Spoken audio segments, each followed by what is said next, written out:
Hey everyone, welcome back to my channel. So today I found out that the new Texas Chainsaw Massacre movie got released onto Netflix. So I'm gonna be covering that one in a real short second.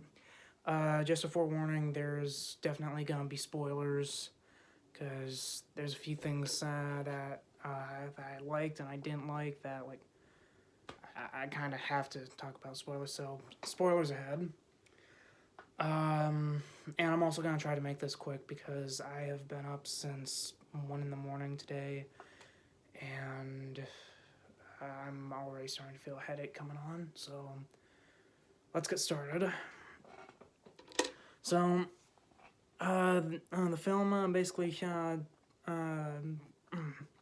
the film basically tells the story of how these new kids that are about, I don't know, college kids, maybe fresh out of high school.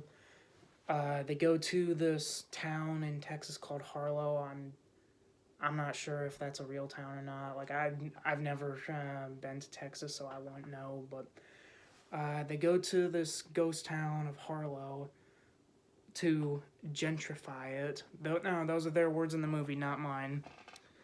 Um, but the trailer described it as like these kids come in there to like inject the town with some new blood to make it like more popular or to like revive the town or something like that.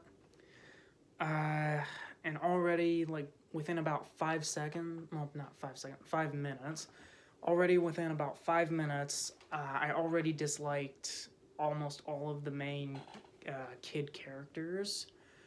Um, and this is really one of my main gripes with the film is that they bring in way too much politics into the film and it's forced. Like, crap, I don't even know how to put this.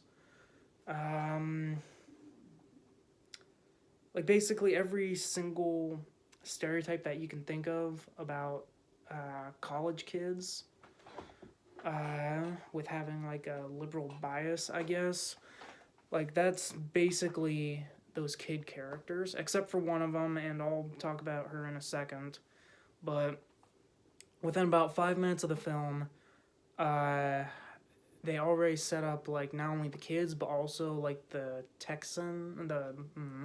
residents of Texas as as supposed to being like the most stereotypical characters ever. Like you got the main character Lila, who actually she's all right. Again, I'll get to her in a second.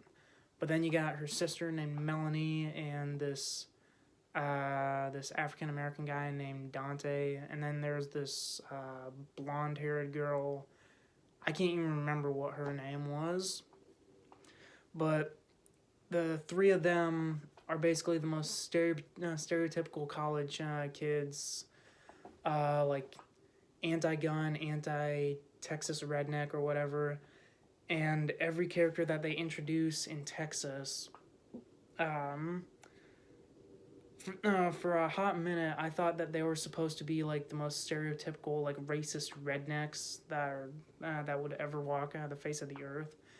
Like that comment I made about how they gentrify the town of Harlow. That's what one of the guys outright says when he first sees them in the first couple seconds. There's this other guy in a diesel truck who's just blowing smoke out of the exhaust. Um, he just goes around carrying a gun on his hip. I think his name is Richter, and I'll get to him also in a minute. But I honestly thought that from the way they introduced him, uh, he'd be like a stereotypical racist guy. And then even with these two cop characters, who show up just not even a few minutes later, they pull over the car, and I thought that they were going to make some kind of statement about how the cops like only pulled them over because the African American guy was driving, but that didn't come up, so that part was pointless. At least I thought it was, unless if that was supposed to be like a subtle parallel with whatever. Anyway, so they basically set up all their characters to be like the biggest stereotypes ever, and I'm not sure if this was supposed to be some message or whatever in the film, but like that wasn't the case. At least not with the cops or with Richter or with the guy who said that the kids were there to gentrify the place. Because later on in the movie, like all of those characters actually help out in some capacity. So later on in the movie, it's actually right after that, it's revealed that the kids got the deed to this one house. And they go there, they see a Confederate flag, and they try to pull it down. But when they go inside, they find this old lady there, and turns out the place used to be an orphanage. And the old lady, she explains that like that flag was her great grandfather's or something, and it's sentimental to her. And I'm not gonna comment on that. But the African American guy, he still doesn't like that, even after like she said that she doesn't have a problem with him. He goes, gets the cops. The cops start to drag her away. That's when like she starts getting like heart disease. I think that's what they said it was in the movie.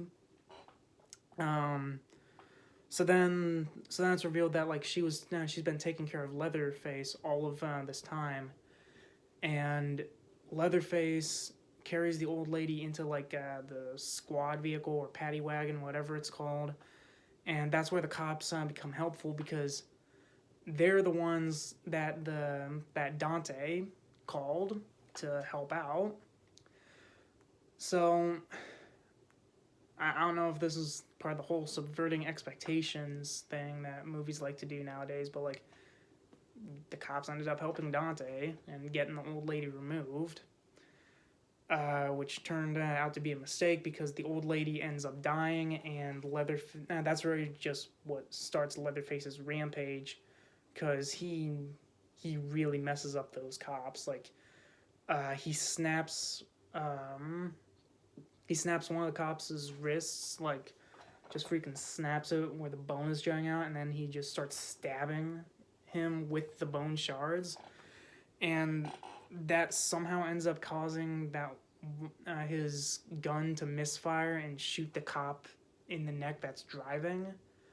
And by the way, the blonde girl who was part of the group, she was with them at the time, so Leatherface ends up killing all three of them, and that ends up being how he gets like a human mask on his face in this movie, where he kills all three of them, and like he just starts trying out different faces, like first the cops and then the blonde girls.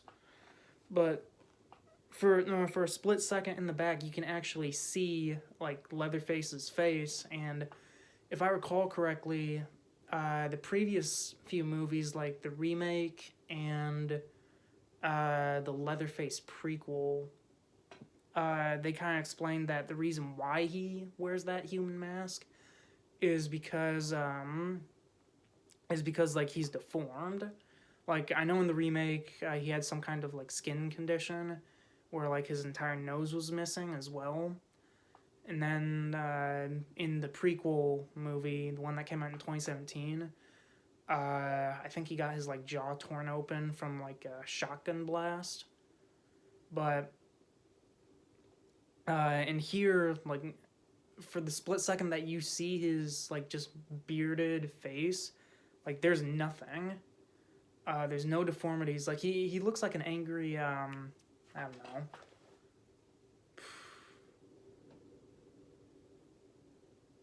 I don't even know what he looks like, but he has like this huge long mane of black hair and like this black beard. And I don't know who to compare it to, even though it just looks so familiar. I don't know. I don't know. He looks like one of those like rock stars with the long black hair and the beard. Like, I don't know. He looks like an angry Jack Black if he grew his hair out. but but basically that's what he looks like. He doesn't have any deformities, and he just wears human face masks for no reason, I guess. And by the way, there's none of the other Sawyer family members are in this movie either, which I guess makes sense since this takes place like 40 some years later. Um, but then I guess that doesn't exactly explain why Leatherface looks so young in this movie. But whatever, fine. So, so basically, the kids ended up getting the old lady killed, and the sister Melanie even admits this. So Leatherface goes back to the orphanage, grabs his chainsaw. He does kill Dante, for basically being like the pebble that started the avalanche in this whole situation. And right before that though, Melanie and Dante go back to the house to find this deed to the house because Richter ends up taking the keys to like this bus and their car because he doesn't believe that like they actually had the deed to the house and that they ended up trying to kick the old lady out for no reason, which turns out that is exactly what happened. So already pretty much nearly every single one of the younger, newer kids are already unlikable. So, um, so Leatherface goes back to the house, grabs his chainsaw, kills Dante.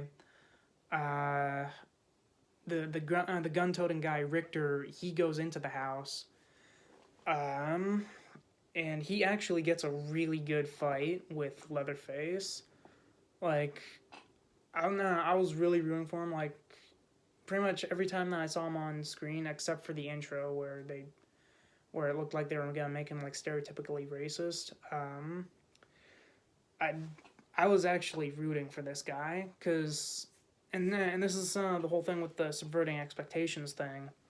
Um, like once that whole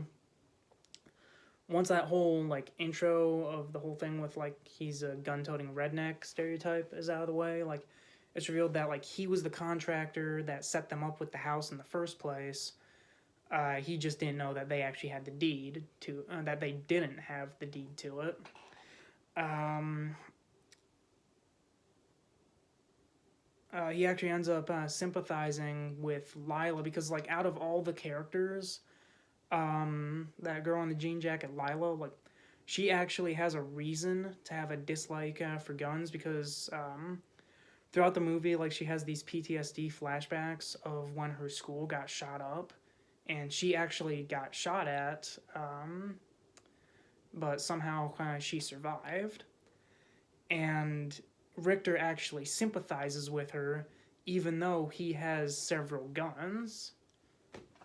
So I guess that just reinforces the message of the whole, I guess, don't judge a book by its cover thing, which I think that's kind of what the movie was going for, but I'm not too sure about that. But I don't know.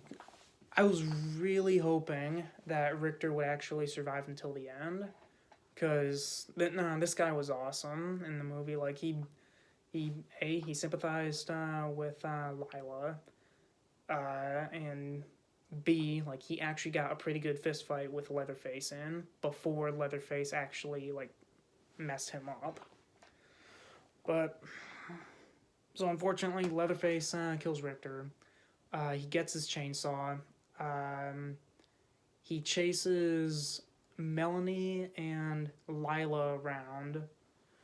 And by this point, like, there's this bus full of like college kids who they're also there to gentrify the town, as it's called.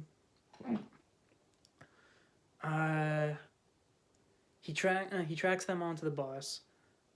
He kills the driver. He enters like this area that has all the kids in there. It's like one of those like passenger buses where like there's basically sort of like a party in the back while the driver is in the front. So he gets to like I guess the party room or whatever, and this is where that one scene in the trailer comes up um, where like those kids like hold up their phones and they're video recording, and like that one Asian guy says like, "Try anything, you're canceled, bro," and that's when Leatherface just cuts him open and just slaughters pretty much everybody on the bus except for the two sisters. And I will admit, like I did laugh a little bit at that whole at the whole canceled line.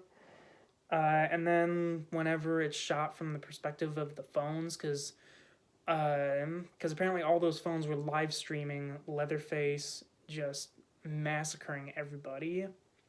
And there, on the phone, you can read a couple of comments saying like, "LMAO, this is so fake," or "Haha, who hired this clown? That's totally not a real chainsaw," like things like that, and that actually got me to laugh a bit. But Leatherface ends up slaughtering the. He ends up slaughtering the bus full of kids. Melanie and Lila make it out.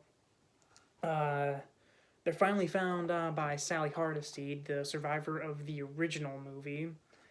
And one thing that I do have to mention is the cinematography and like the shots. Like those are pretty cool. Like during that bus scene in particular, there's a scene where this one girl was trying to get out through one of the side windows, and Leatherface completely cuts her in half from the waist, and the shot actually pans from her waist down, getting cut off, and then pans all the way to the left to her stomach up, just in time for it to fall down onto the ground.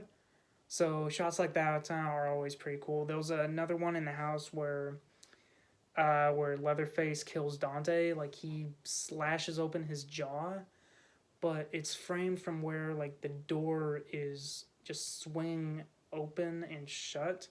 So you only see like snippets of what's happening, and then Dante just falls backwards through the door. So that's pretty cool. That's another point for the movie. But back to the actual story. Sally Hardesty finds Melanie and Lila, and I kid you not, she locks the sisters in the back of her car and outright tells them, "You guys can't leave until I kill this guy." And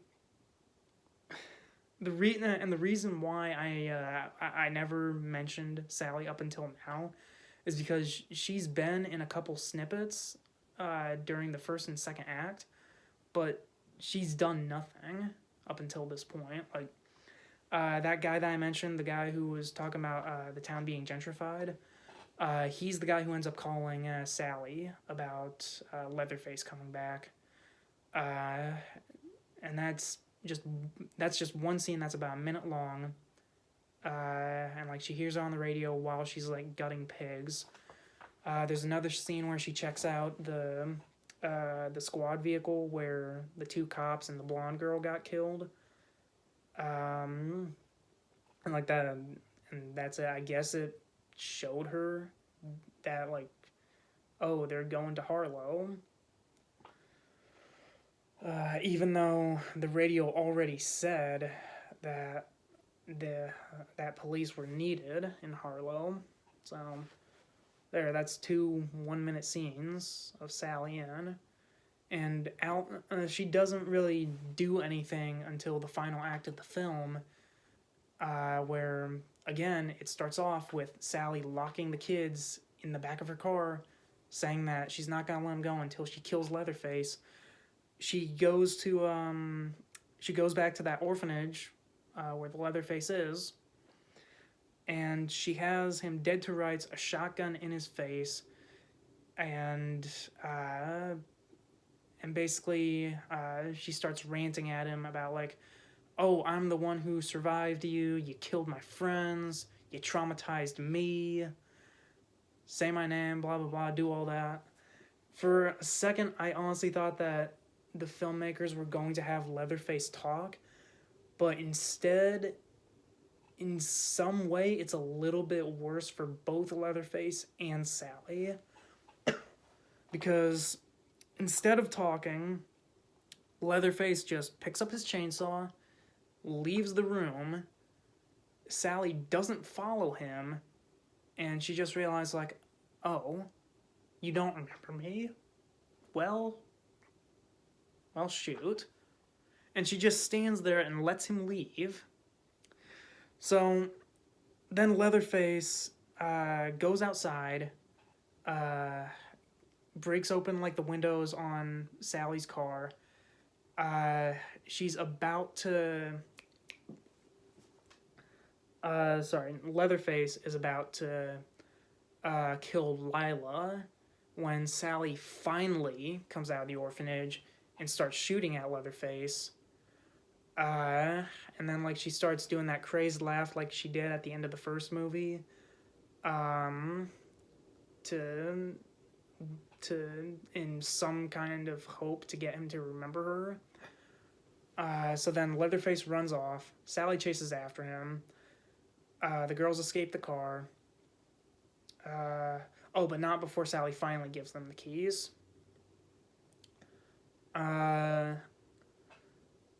Sally runs after him. Like, they fight for a little bit, but Sally loses her shotgun. Which, by the way, speaking of that shotgun, I will be honest, I have not actually shot a pump action shotgun, because that's what she had, like a 12 gauge. I have not actually shot a 12 gauge shotgun in my life. I've held one in my hands, same with a double barrel, but I have not actually shot them before. But I am pretty sure that a 12 gauge would do more damage than what Sally's did in the movie. Like, that thing was like a pellet gun. Like, every time that she shot at Leatherface and, like, a bullet actually hit him, or a slug actually hit him, like, there was barely a dent in him. And I'm pretty sure that even with a 12 gauge, that would still do some serious damage to you. But no, all it does is just give him a little nick. But anyway, so Sally loses her shotgun. She starts stabbing him. Instead, Leatherface just plows his chainsaw right into her. Flings her next to a dumpster or something. And that comes down to Lila and Melanie. So Melanie hits him with the car. Meanwhile, Lila makes it out.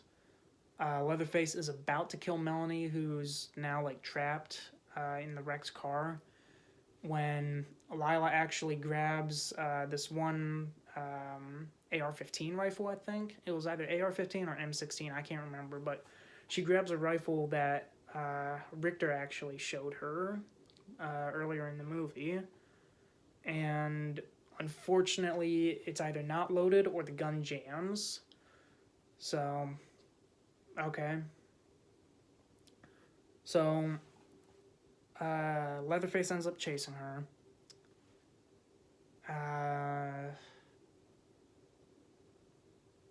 In the process, Sally gives her the 12 gauge, and they fight in so I can't even remember where they fight, but then Lila and Leatherface fall into this pool or something.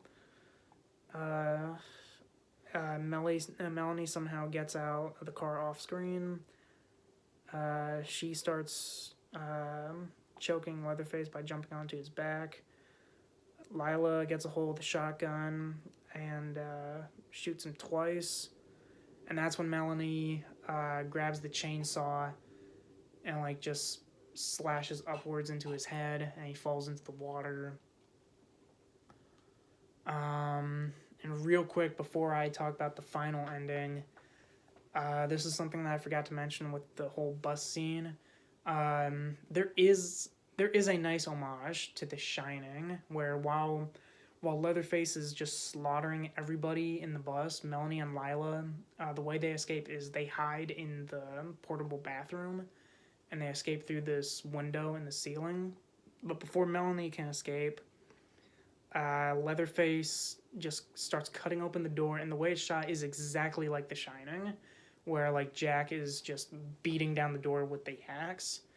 And then like they even have a shot where like Leatherface is looking in to the hole that he made, like, here's Johnny. And they even go the extra mile in having him like reach through the hole in the door to like unlock the door, but Melanie grabs some kind of weapon, like in this case, instead of a knife, it's like a corkscrew that stabs into his hand that temporarily stops him from opening the door. So that was a nice little homage to The Shining. So that's another point to it, I guess. But back to the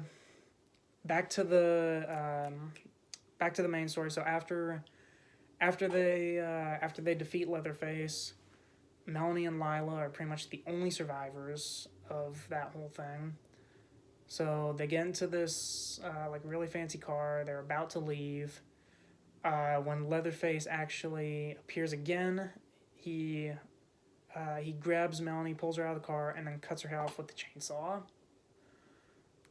And the last shot is Lila basically halfway out of the sunroof, like screaming at like Leatherface while the car is like self-driving away. Like that's a pretty cool shot, I will admit. And then that's how the movie ends. There is a post-credit scene where it shows Leatherface just walking back to the ranch house from the very first film. But other than that, that's it. I don't know if they're going to make a sequel to this. I guess it really depends on how they do with it on Netflix. But I honestly wouldn't mind if they did, as long as, like, first off, they bring back Lila, because, like, she was the only likable kid character in this film for me, because she was the only one who actually had, like, some kind of character arc with kind of getting past her whole PTSD and dislike of guns, because, like I said, I think that she was the only one who actually had a justified reason to be against them, being shot at with one. But the movie actually showed her, like, grow past the whole PTSD thing, actually rising up and, like, having to use a firearm against Leatherface. But everybody else, like, within 5 minutes, I was rooting for them to die. Except for Richter. I kind of wish that guy survived. But basically, yeah, everyone, like, I was either rooting for them to die or I didn't care for them to die. Like, even Sally Hardesty, she did nothing until the third act. And then, at least in my opinion, they disrespected her character. Or at the very least, they made her an idiot. And then they killed her off. So, I guess there's 3 things that I'd like to see in a sequel, if they ever do it. 1, they bring back Lila. They basically make her the next Sally, or whoever they were trying to make Sally into for this movie. they keep out the politics because, well, I guess the politics wouldn't be bad if they didn't beat you over the head with it. And I get it. The first Texas Chainsaw Massacre movie, that one had some kind of like animal rights message to it, but that was kind of nuanced. Like it was subtle. Like, yes, the whole movie's point was basically like, see the way these humans are being treated, like that's how butchers and meat plants treat animals. Like that one scene where that one guy gets hit in the head with the mallet by Leatherface. I'm pretty sure that was supposed to be like a direct parallel with how some livestock are killed, but that all still felt subtle. Here, they literally just beat you over the head with the politics, and yeah, at this point, I'm just so sick of it. Like, and like it doesn't matter what kind of politics you're. It doesn't matter what kind of political side you're on. If it's forced, it sucks. It's the same reason why I dislike movies like God's Not Dead, because they force those political messages down your throat, and it takes precedence over the actual story. So, crap, where was I? So, first sequel, bring back Lila, actually further her character arc. Second, leave politics out, or at least if you do it, make it subtle, and don't have it take precedence over the actual story. And third, what was number 3? Oh yeah, have some respect for the characters and lore, because I don't understand what Hollywood's obsession is with bringing back legacy characters just to kill them off.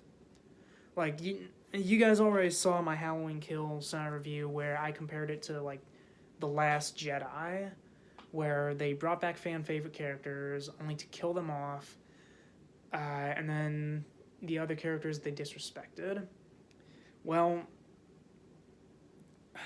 I guess for this Texas Chainsaw Massacre movie, you could say it's basically a combination of The Force Awakens and The Last Jedi. Force Awakens because like they're introducing all these new characters, and then The Last Jedi because they subverted expectations a little bit, and then they killed off legacy characters. Like, I don't know much about Sally Hardesty's character from the original movie, but I am pretty sure that no matter what her character is, she would not be so stupid to keep kids locked in her car with a maniac on the loose and saying that she's not going to let him out until she kills him. Like, I don't know. Star Wars: The Last Jedi. They had Luke Skywalker. They completely did a 180 on who his character was, where we last left him in Return of the Jedi. Sorry. Halloween Kills. They turned Tommy Doyle into an asshole, and then they killed him off, just like how they killed off Sally Hardesty in this movie, just like how they killed Luke Skywalker in The Last Jedi. I don't know. And the worst part is, like, you can't even say that Star Wars originated this whole thing, because the Texas Chainsaw Massacre franchise did this exact same thing back in the 2013 movie. Like, if you guys remember that one with Alexandra Daddario, they actually ended up killing the entire Sawyer family within the first 5 minutes of the film. So, the Texas Chainsaw series itself isn't even new to this concept in killing off like fan favorite characters. But here it was worse because they didn't give Sally enough to do in this movie, and when she did finally show up, they turned her into an idiot. Like, then going back to the whole subverting expectations thing, they have, like, they basically did the exact same thing that Halloween Kills did, where she saw Leatherface, and, like, she figures out, like, oh, he doesn't even remember me from, like, 40 plus years ago. Like, the exact same thing happened in Halloween Kills when that one police officer guy, Hawkins, literally said to Laurie, "It's not about you. Like, Michael was never after you." And which, again, piggybacks off of Star Wars The Last Jedi when Kylo Ren tells Rey, like, "You're nobody. Your parents were nobody." Like, I do not understand why these Hollywood movies keep basically using the same formula now. Like, Star Wars might have sorry, I can't talk. Star Wars might have popularized it, but ironically, it was Texas Chainsaw 2013 that originated this whole trend. But all in all, the movie was entertaining. The standout moment was that scene where Leatherface just slaughters everybody on the bus. Which I guess that reminds me, though, going back to the whole movie and its politics thing, and this is the other reason why I don't think it should be so heavy-handed on it. I'm not understanding, like, exactly, like, whose side they were trying to be on for this, if they were trying to take a side. Because you got all the kids, like, being, like, liberal stereotypes, and all the residents of the town being at least what you think will be like Republican gun-toting stereotypes. And at least with those guys, it's not the case. And with the kids, like, they even clearly say, like, "Oh shoot, we screwed up. We got that old lady killed. Now we're the reason why Leatherface is killing everybody." So I don't know if that was what their message is, that, like, don't judge a book by its cover or anything, but I don't know. The politics in it was just so confusing. Like, it was almost in the same lane as that one movie, The Hunt, that came out 2 years ago, I think. I don't know. It was the one where, like, where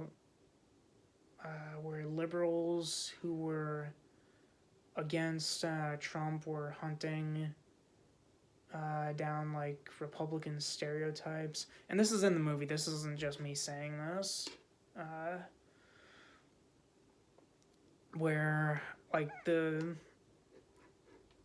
where, like, even Trump, when he had Twitter, was talking about that movie was, like, a liberal power fantasy. But even though it portrayed liberals as the villains, so I wasn't sure what the movie was trying to do. I don't know. Maybe I'm overthinking things, because I can definitely feel that headache getting even worse. So I guess to wrap things up, the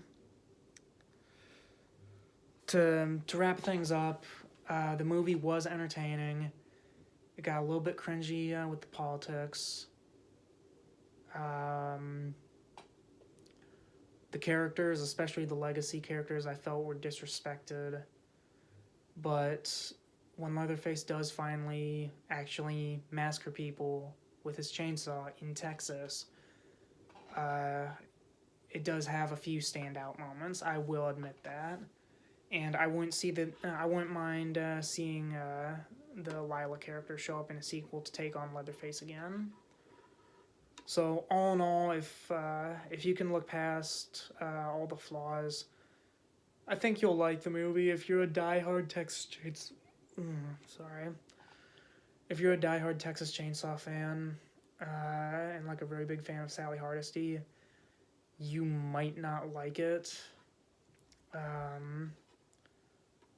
But if you're like just a regular horror fan or just a regular movie fan, I think you'll find some enjoyment out of it. Even though I don't really like Leatherface's like human masks, especially the cop one, because it just looks too cartoony. But whatever. I don't know. But that's really it for me. It was a solid slasher film. I'll give it that.